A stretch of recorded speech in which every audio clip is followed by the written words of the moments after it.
Let's take a look at mole fraction. In some books you'll see this denoted by the Greek letter chi, which looks like that, sort of a squiggly X, and if it was the mole fraction of A, then it would look like that. The equation that you'll see for working out mole fraction, so for a particular gas in a system, let's call it A, so that the mole fraction of A will be the moles of A divided by the total moles of gas in the system.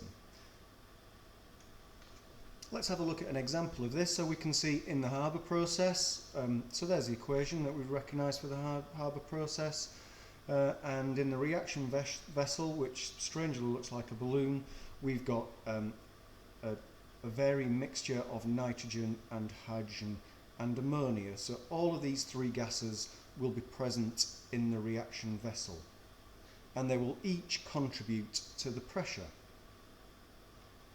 But of course we can't just assume that there will be an equal amount of moles of these gases, nor do we look at the balanced equation there and assume that we've got 3 moles of hydrogen, 1 mole of nitrogen and 2 moles of ammonia. So that's going to be very unlikely. So let's split this up and let's have a look at how much of each gas we might have. Okay, so I'm just randomly dividing this into chunks. So we'll put a line down there,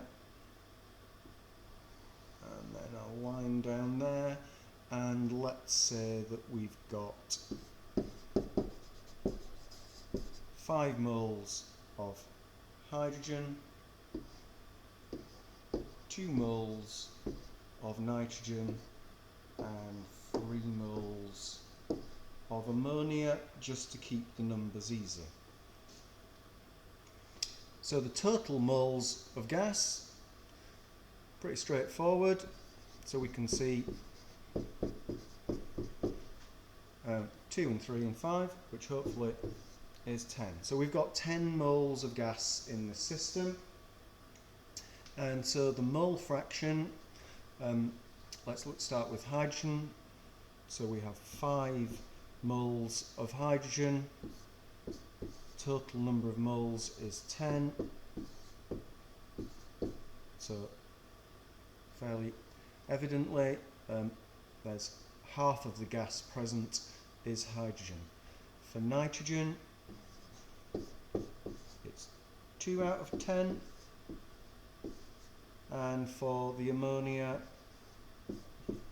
it's 3 out of 10.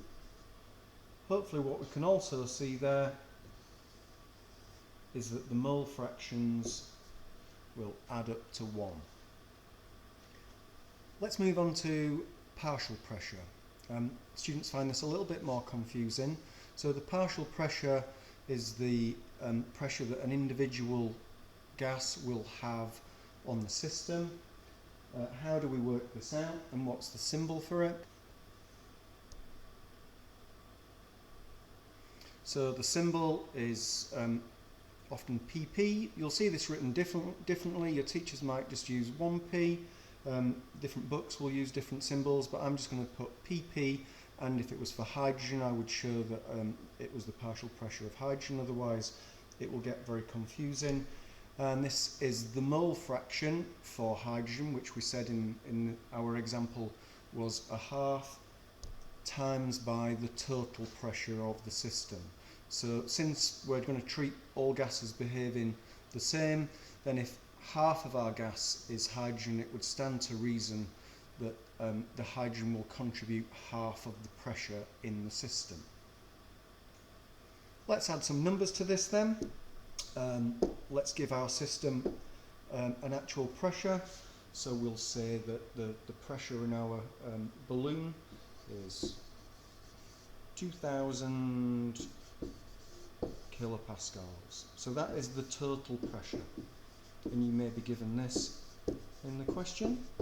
You certainly will if you need to work out the partial pressures. So we have a total pressure of 2000 kilopascals. So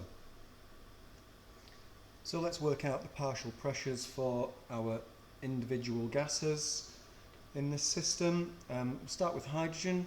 So remember, hydrogen's mole fraction was 0.5, half of the moles were hydrogen, and